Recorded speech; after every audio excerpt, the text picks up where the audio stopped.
My wife kicked me out after her sister planted fake hotel receipts.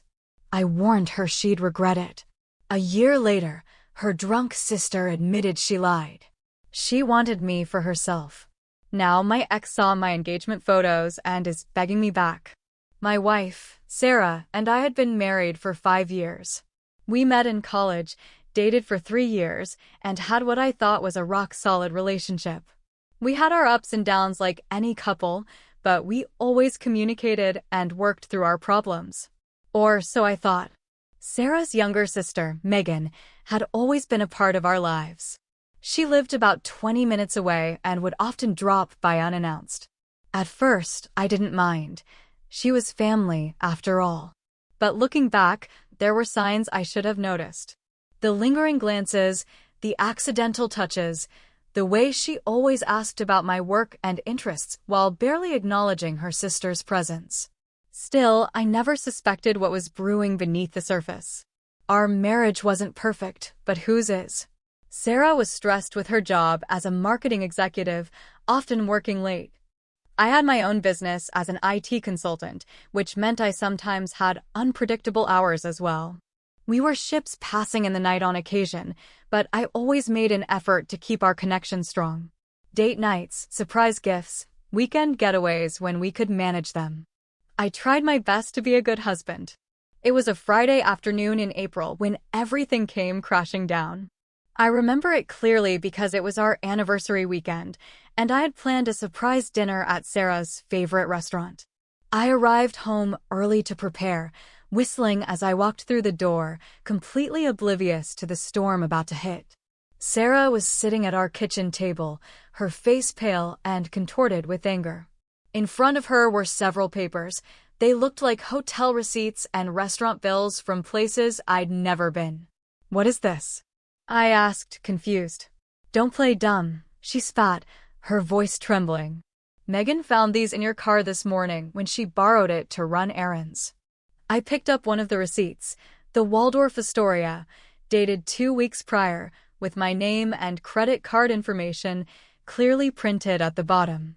Another from an expensive French restaurant downtown, the same night. A third from a jewelry store, a diamond bracelet I supposedly bought. "Sarah, these aren't mine. I've never been to these places. These receipts are fake." I felt a chill run down my spine as I examined them more closely. My information was there, but I had never made those purchases. "Stop lying," she screamed, throwing a glass that shattered against the wall behind me. "Megan showed me everything. She saw you with her 2 days ago at that coffee shop near your office. The blonde woman you've been seeing. She has pictures." My mind was racing. I hadn't been at any coffee shop with any woman. I'd been at a client's office all day, surrounded by their IT team, comprised mostly of middle-aged men. "Sarah, please, this is insane. I haven't been cheating on you. I would never do that. Call my client. They'll confirm I was there all day. These receipts are forged. Someone is setting me up." I pulled out my phone, desperate to prove my innocence, but Sarah wasn't listening. "Megan warned me about you," she said, her voice suddenly cold. "She said you've been distant, that she's seen the signs and now this proof." I was so blind. "Leave," she whispered. "What?" "Leave," she screamed, her face contorted with rage and pain. "Get out of my house. Get out of my life.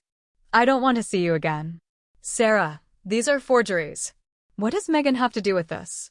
She's lying. Sarah, please, let's talk about this. I'm not leaving until I've called a lawyer." But Sarah's decision was already made. 5 years of marriage. And she chose to believe her sister over me, without even giving me a chance to explain. I stood there, stunned. How could this be happening? How could she throw away everything we'd built together because of some obviously fake receipts and her sister's word? "It's over, Daniel. I want a divorce." Those words hit me like a physical blow. I felt something break inside me. Not just my heart, but my faith in our relationship, in Sarah's trust in me. "Fine," I said quietly, a strange calmness washing over me. "If that's what you want, based on fake evidence and your sister's lies, then I'll go." But remember this moment, Sarah. Someday you'll regret this. Someday you'll realize what you threw away. I packed a bag with the essentials and left our house that night, checking into a hotel. Ironically, as I sat on the edge of the bed, staring at the wall, I realized I had no idea what had just happened or why. But one thing was clear. Sarah had chosen to believe the worst of me without giving me a fair chance. That wasn't love, that wasn't trust, and it wasn't something I could ever forget. The divorce was brutal. Sarah spread rumors of infidelity among our friends, and many took her side without question. Suddenly, I was the villain in our social circle, the cheating husband who broke Sarah's heart. Only a handful of close friends stood by me, believing my version of the story. I tried to prove my innocence, of course. I gathered timesheets from clients and friends for the dates on those fake receipts. I pulled my credit card statements, showing no such charges existed. I even hired a private investigator to find out how those forgeries could have been created. But Sarah refused to see any of it. She filed the divorce papers days after our fight, citing irreconcilable differences and infidelity. She wanted it done quickly and quietly. Every time I tried to speak to her directly, she either ignored me or responded through her lawyer. And Megan was always there, whispering in Sarah's ear, comforting her for the betrayal, playing the part of the supportive sister who had exposed the cheating husband. I tried to confront her once, cornering her outside Sarah's workplace. "Why are you doing this?" I demanded. "Why are you lying?" She just smiled, a cold, calculating smile that sent shivers down my spine. "I'm just looking out for my sister," she said sweetly. "She deserves better than you." Then she turned and walked away, leaving me standing there with an overwhelming sense of injustice and confusion. The divorce was finalized 6 months later. Sarah got the house, and we split our other assets. I moved into an apartment across town and threw myself into my work, trying to rebuild my life and reputation. The anger and betrayal I felt were overwhelming at times. There were nights I couldn't sleep, days I couldn't eat, weeks where I felt like I was just going through the motions. But slowly, painfully, I began to heal. I expanded my IT consulting business, taking on bigger clients and hiring a small team. I reconnected with old friends and made new ones. I started exercising again. Rediscovered hobbies I'd neglected during my marriage. I was rebuilding myself, piece by piece. 8 months after the divorce, I met Alexandra. She was a client at first, the owner of a successful graphic design studio who needed help updating her company's network infrastructure. From our first meeting, there was something about her, a warmth, an intelligence, a quiet confidence, that drew me in. We kept things professional at first, but after the project was completed, I finally mustered the courage to ask her out. Our first date was at a small Italian restaurant near her studio. We talked for hours about everything and nothing. For the first time since my marriage ended, I felt a genuine connection with someone. Alex was different from Sarah in many ways. Where Sarah had been competitive and prone to jealousy, Alex was calm and secure. Where Sarah had a quick temper, Alex was patient and thoughtful. And most importantly, Alex listened. Really listened when I talked. I told her about my divorce on our third date, not wanting to hide anything. I explained how my marriage had ended because of false accusations and my sister-in-law's lies. I expected her to be wary, maybe even to pull away. Who would want to date a man with that kind of baggage? But Alex surprised me. "That must have been incredibly painful," she said, reaching for my hand across the table. "To have someone you love not trust you or give you the benefit of the doubt. I'm so sorry you went through that." Her simple acknowledgement of my pain, her willingness to believe me without question, meant more than I could express. As our relationship deepened over the next few months, I found myself falling deeply in love with her. We moved in together after 6 months, and I proposed 3 months after that. The night I proposed, after Alex had accepted through tears of joy, we lay in bed talking about our future. "You know," she said, tracing patterns on my chest. What happened with your ex wasn't just about the fake evidence. It was about her not trusting you, not having faith in your character. I want you to know that I do trust you, Daniel. Completely. Those words healed something deep inside me that I hadn't even realized was still broken. Life was good. Better than good, it was wonderful. Alex and I were planning our wedding. My business was thriving. And I had finally let go of the anger and resentment towards Sarah. I still thought about what had happened sometimes. Still wondered why Megan had gone to such lengths to destroy my marriage. But it didn't consume me anymore. I had moved on. And then, almost exactly a year after Sarah had kicked me out, I got a call from a number I didn't recognize. Daniel? It's Tom, Sarah's friend. Tom had been one of the mutual friends who sided with Sarah during the divorce. We hadn't spoken since. What do you want, Tom? I asked, not bothering to hide my coldness. You need to come down to O'Malley's pub right now. It's about Sarah and Megan. There's something you need to hear. Curiosity got the better of me. I told Alex I needed to step out for a bit and headed to the pub. When I arrived, Tom was sitting in a corner booth, looking uncomfortable. Across from him was Megan, clearly drunk, her makeup smeared from crying. What is this? I demanded. Tom stood up. She has something to tell you. I'm going to step outside to give you some privacy. He shot Megan a hard look. Tell him the truth. The whole truth. After Tom left, I reluctantly sat down across from Megan. She couldn't meet my eyes, staring instead at her half-empty glass of whiskey. Well? I prompted when she remained silent. I lied, she finally whispered, so low I almost didn't hear her over the pub noise. What? I lied, she said louder, finally looking at me, her eyes bloodshot. About everything. The receipts, the woman at the coffee shop. I made it all up. All of it. I wanted you. I felt like someone had punched me in the gut. Even though I had always known I was innocent, hearing her actually confess was overwhelming. Why? I managed to ask, my voice strained. Why would you do that? To your sister? Megan took another swig of her drink. Because I wanted you, she said, her voice thick with shame and drunkenness. I've wanted to be with you since the day Sarah brought you home. I've been in love with you for years, watching you love her instead of me. I was speechless, disgusted, anger simmering in my stomach. I thought that if you weren't with Sarah anymore, maybe eventually you could see me differently.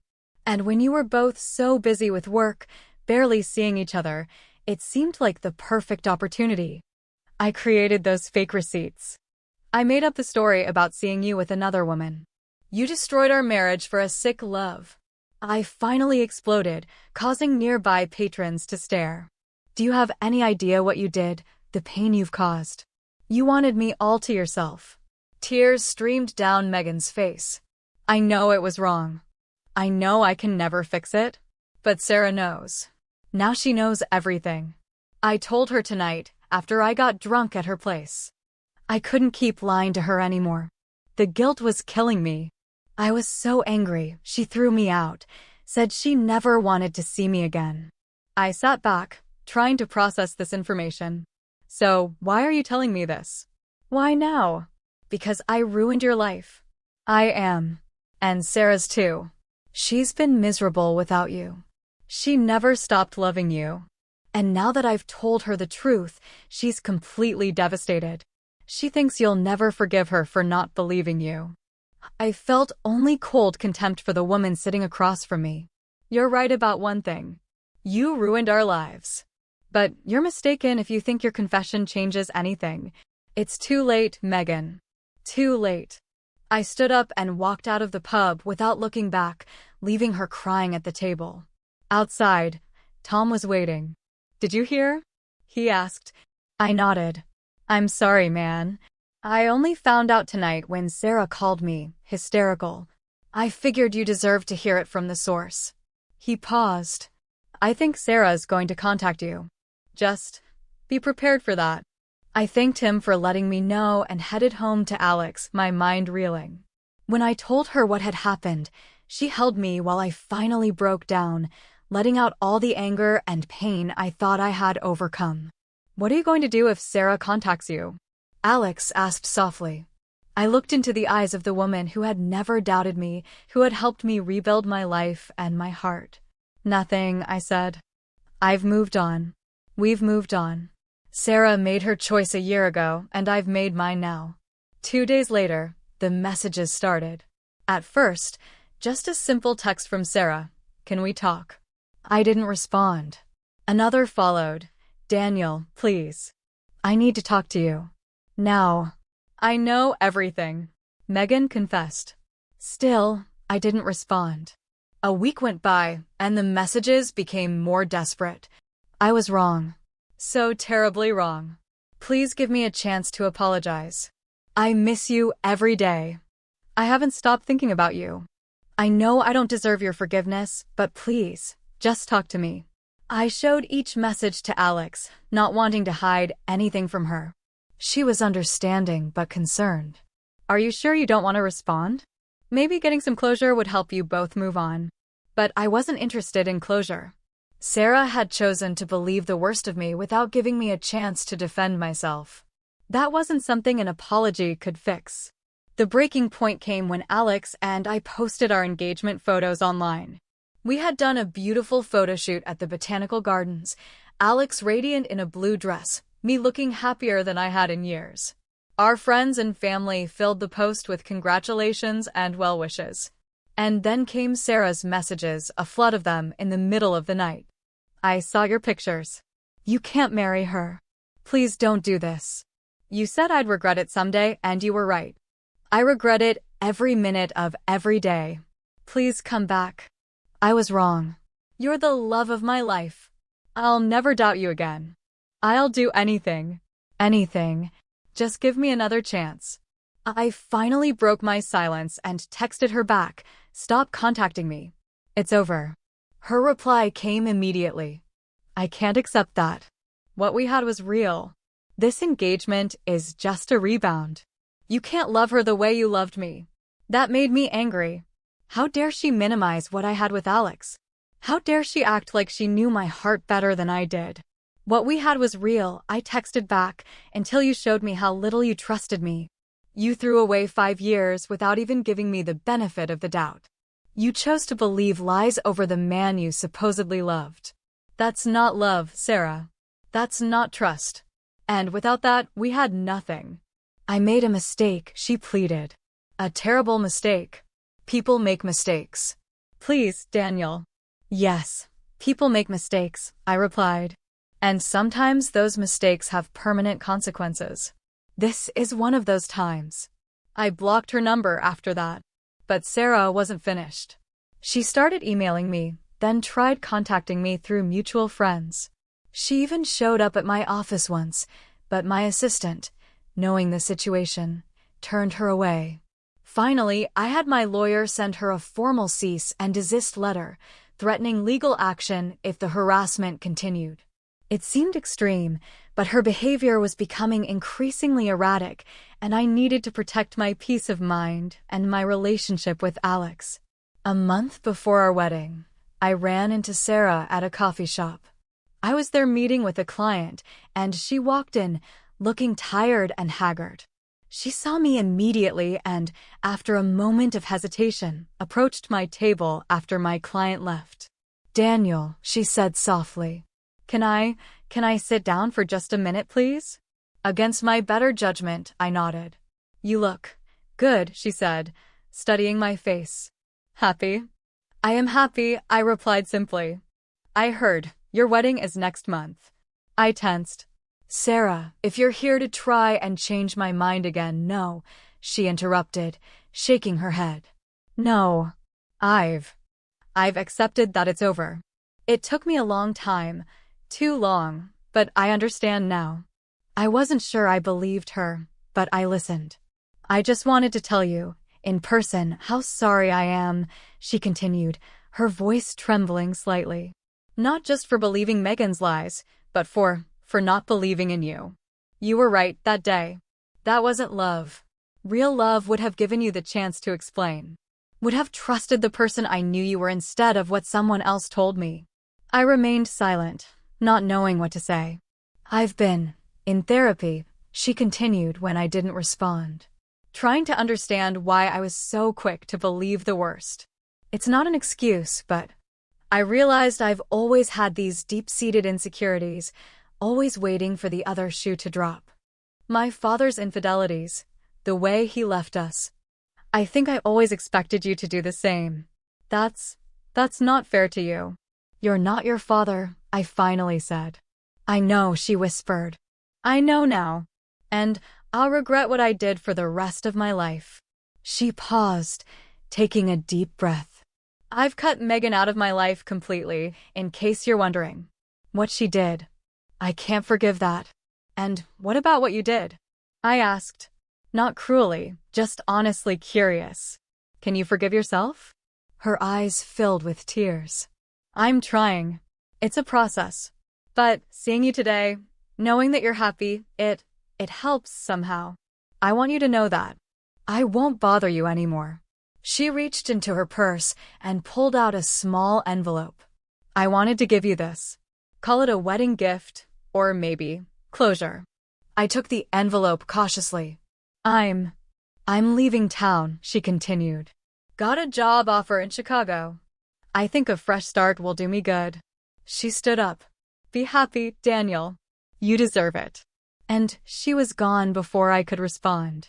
Inside the envelope was a handwritten letter, a proper apology, thoughtful and heartfelt, without any of the emotional manipulations of her previous messages. And with it, the engagement ring I had given her years ago, the one she had kept after our divorce. I showed both to Alex that night. What do you think? I asked. Do you think she's really moving on? Alex read the letter. I think she's trying, she said. And I think this was as much for her healing as it was for yours. She picked up the ring. What do you want to do with this? I thought for a moment. Let's sell it. We can donate the money to a charity, make something good come out of all this. Pain? Alex smiled, her eyes full of love. That sounds perfect. Our wedding day arrived, and it was everything we had dreamed of. Small and intimate, surrounded by people who truly loved and supported us. As Alex walked towards me, looking breathtakingly beautiful in her dress, I felt nothing but gratitude for the path that had led me to her. During the reception, Tom, who had become a friend again, raised a toast.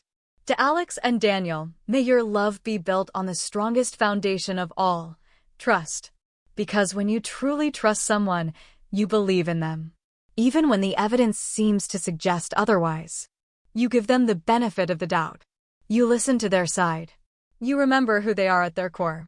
Daniel and Alex, I've seen firsthand how you two do that for each other, and it's beautiful to witness.